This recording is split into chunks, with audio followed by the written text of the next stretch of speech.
salam hangat, penuh semangat dari yang lagi semangat. Halo Sobat Semangat, jumpa lagi dengan saya, Coach Fauzi.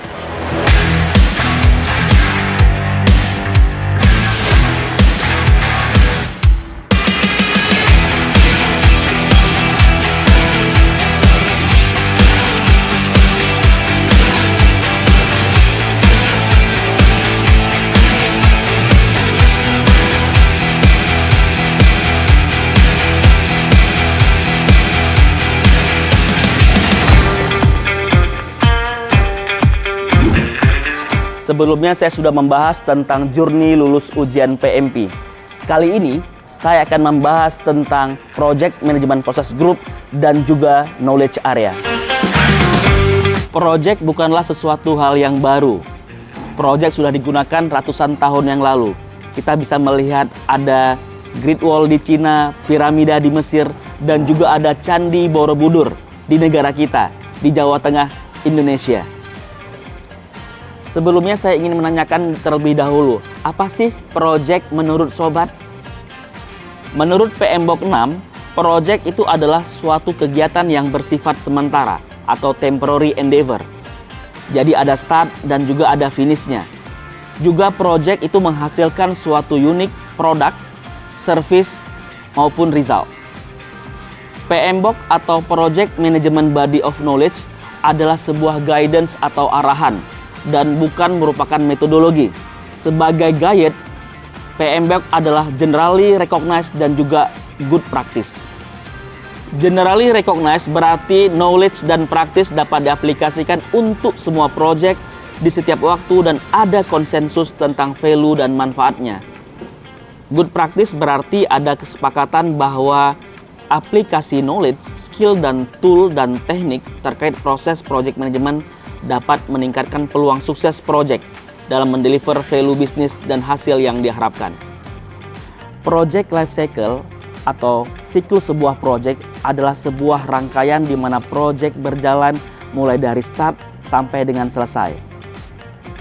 Project itu sendiri dapat dikategorikan menjadi 3. Yang pertama ada predictive atau waterfall, yang kedua ada agile atau adaptive, dan yang ketiga ada hybrid atau kombinasi antara prediktif dan juga agile. Kita akan bahas ini di kesempatan yang berikutnya. Berikutnya adalah Project Management Process Group.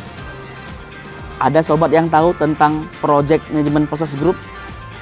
Ya, Project Management Process Group adalah sebuah pengelompokan secara logik yang terdiri dari initiating, planning, executing, monitoring and controlling, dan closing. Jadi ada 5 proses group. Yang pertama initiating. Initiating adalah proses group untuk mendefine sebuah project baru atau fase baru dengan mendapatkan otorisasi untuk menjalankan project. Sehingga initiating dapat disebut authorize the work. Proses-proses di initiating ada 2. Yang pertama adalah develop project charter dan yang kedua adalah identify stakeholder. Yang kedua planning. Planning adalah proses grup untuk merencanakan kegiatan mulai dari menetapkan ruang lingkup, menetapkan objektif dan juga tindakan yang dibutuhkan untuk mencapai project objektif. Planning bisa disebut plan the work. Ada 24 proses di planning. Contohnya develop project management plan, plan scope management, plan schedule management, plan cost management, dan lain-lain.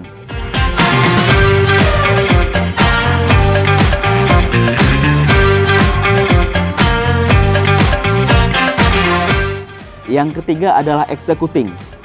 Executing adalah proses grup untuk menjalankan work atau pekerjaan yang ada di project management plan. Executing bisa disebut work the plan. Ada 10 proses di executing. Contohnya direct and manage project work, manage project knowledge, implement risk response, dan lain-lain.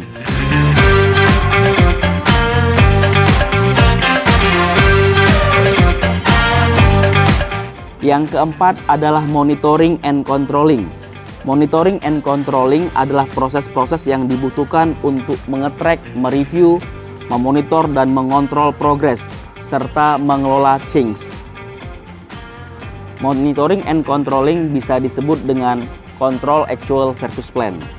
Ada 12 proses di monitoring and controlling, seperti perform integrated change control, monitor and control project work, control schedule, control cost, control scope, dan lain-lain.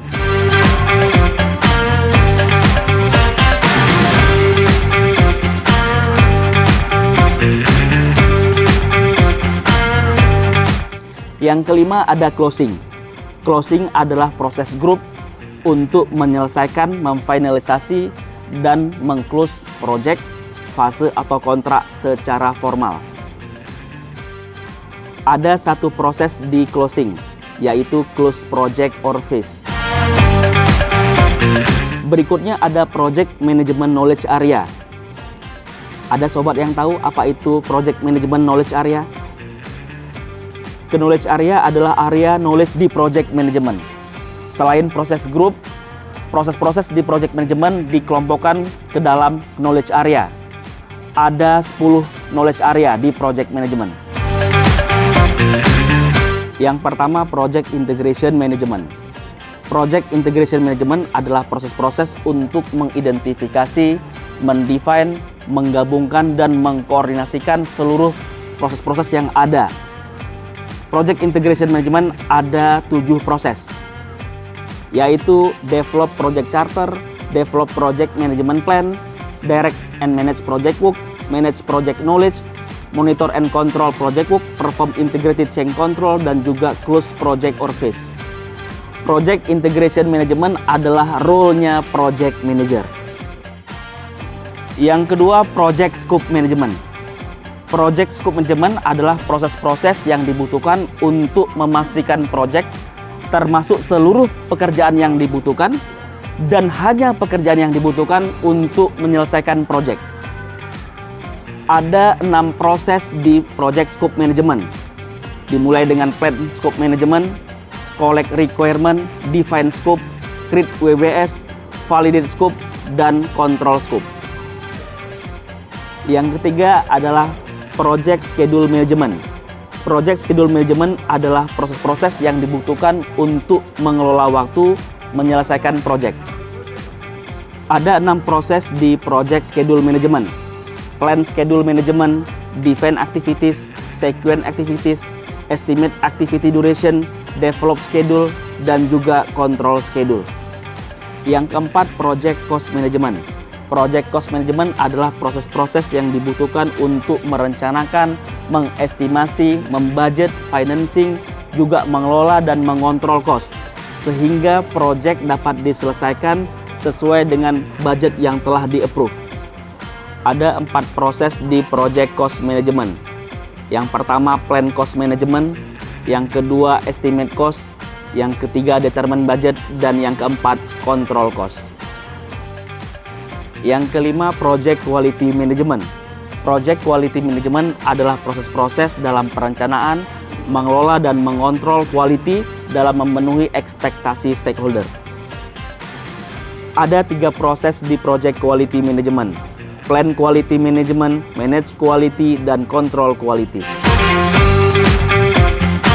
Yang keenam, project resource management. Project resource management adalah proses-proses yang dibutuhkan untuk mengidentifikasi, mengakuisisi, dan juga mengelola resource yang dibutuhkan untuk menyelesaikan project biar sukses. Ada 6 proses di project resource management: plan resource management, estimate activity resource, acquire resource, develop team, manage team, dan juga control resource. Yang ketujuh, project communication management. Project communication management adalah proses-proses yang dibutuhkan untuk memastikan secara waktu dan juga appropriate dalam perencanaan, pembuatan, distribusi, mengontrol, dan memonitor project informasi. Ada 3 proses di project communication management. Yang pertama, plan communication management, yang kedua, manage communication, dan yang ketiga, monitor communication. Yang ke-8, Project Risk Management. Project Risk Management adalah proses-proses yang dibutuhkan dalam menjalankan risk management, mulai dari planning, identifikasi, analisa, respon plan, implementasi, dan juga monitor risk di dalam project. Ada 7 proses di Project Risk Management: Plan Risk Management, Identify Risk, Perform Qualitative Risk Analysis, Perform Quantitative Risk Analysis, Plan Risk Response, Implement Risk Response, dan juga Monitor Risk. Yang ke-9, Project Procurement Management.